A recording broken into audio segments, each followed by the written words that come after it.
कैलाश राणा शिवचंद्र मौली, फणींद्र माथा मुकुटे झलाली, कारुण्य सिंधु भवदुख हारी, तुझबिन शंभो भज कौन तारी। राधे राधे मेरे प्यारे भाइयों बहनों माताओं पाबंधों, संस्कार की बातें चैनल में आपका स्वागत है। बंधुओं, आज मैं आपके लिए लेकर आई हूँ माघ मास महात्म की कथा का 23वां अध्याय।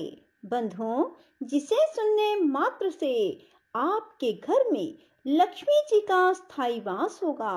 बंधुओं, माघ मास भगवान विष्णु को अति प्रिय है। यदि भगवान विष्णु प्रसन्न हैं, तो मां लक्ष्मी स्वयं ही प्रसन्न हो जाती हैं।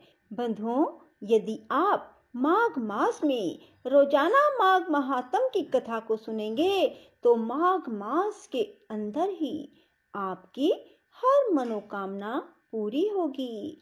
बंधुओं, इस बात का विशेष ध्यान रखें कि हर कथा को पूर्ण विश्वास, सच्ची निष्ठा और एकाग्र मन से ही सुने और कथा को पूरी सुने, ताकि आपकी हर इच्छा पूरी हो सके। बंधुओं, यदि आपने हमारे चैनल को अब तक सब्सक्राइब नहीं किया, तो जरूर करें और बेल आइकन दबाना ना भूलें, ताकि आपको हमारी आने वाली सभी वीडियोस की जानकारी सबसे पहले हो सके। बंधुओं, वीडियो को पूरी सुने। सुनने के बाद कमेंट बॉक्स में जय शिव शंकर भोलेनाथ, जय विष्णु भगवान जरूर लिखें। बंधुओं, अब आप सब मेरे साथ मिलकर बोलिए, शिव शंकर भोलेनाथ की जय हो, विष्णु भगवान की जय हो, लक्ष्मी माता की जय हो। ओम श्री गणेशाय नमः।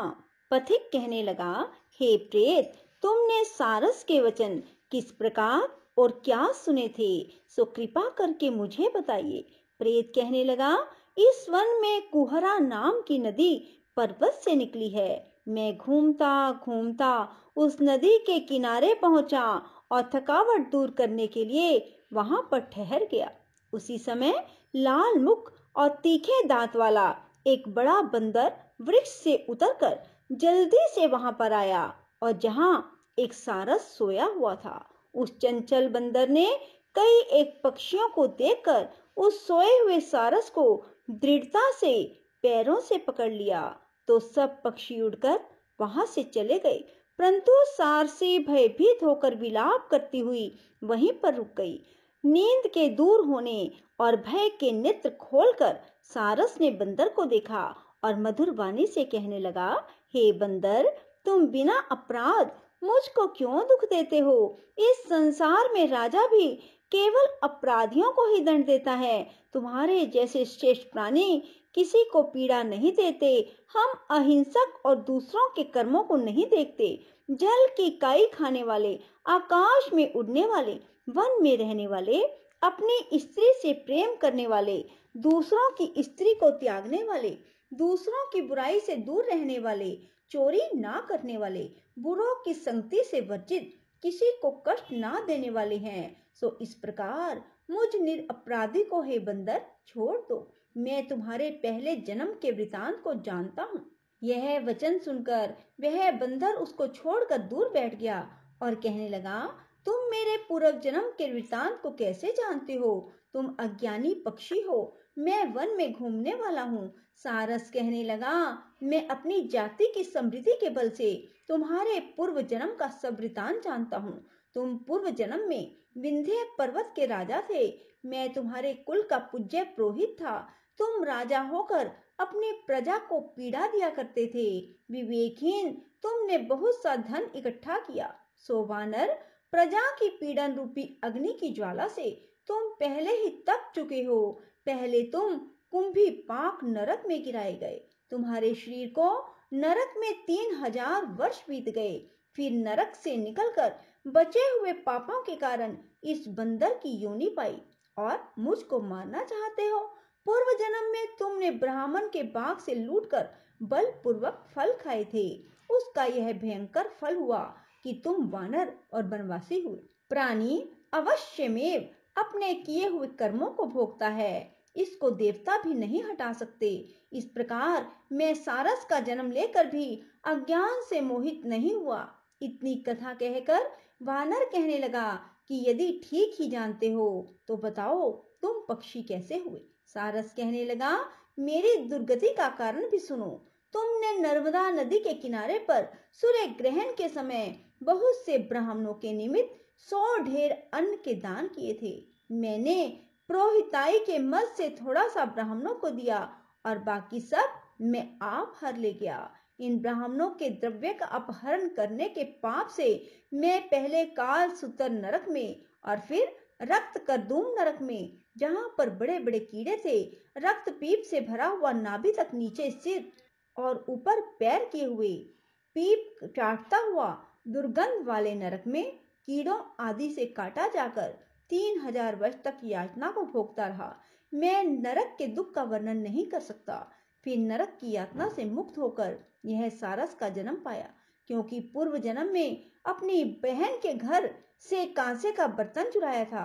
इसको मैंने एक जुआरी को दिया, इसी से मैं सारस योनि में आया।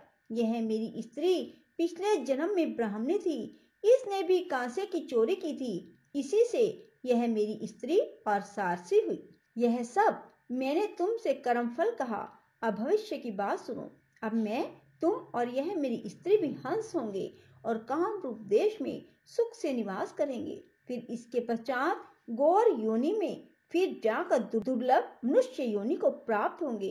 इसमें मनुष्य पाप और पुण्य दोनों ही कर सकता है। इस प्रकार शिव की माया से यह सारा जगत मोह को प्राप्त होता है।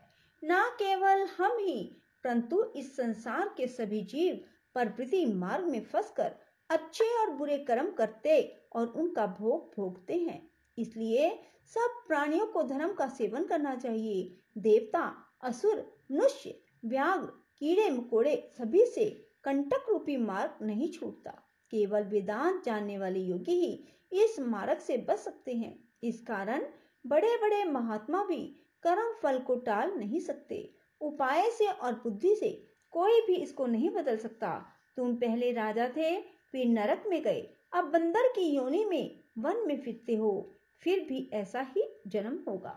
ऐसा विचार कर आनंद पूर्वक और धैर्य धर कर विचरते हुए काल की प्रतीक्षा करो। तब वानर ने कहा, पहले जन्म में मैं तुम्हारी पूजा करता था, अब तुम मुझको प्रणाम करते हो। तुम जाति के स्मरण से मेरे पूर्व जन्म के वृतांत को जानते हो। आनंद पूर्वक रहो, तुम्हारा कल्याण हो। तुम्हारे वचनों को सुनकर मैं मोह रहित होकर वन में विचरूंगा। प्रेत कहने लगा, हे पथिक, मैंने नदी के तट पर बंदर और सारस का यह संवाद सुना, तब मुझको बोध हुआ और मोह तथा शोक का नाश हुआ। श्री कृष्ण गोविंद हरे मुरारी, हे नाथ नारायण वासुदेवा। राधे राधे। जय श्री कृष्णा। बंधुओं, यदि आपको हमारी वीडियो पसंद आए तो इसे लाइक करें और शेयर भी जरूर करें। धन्यवाद।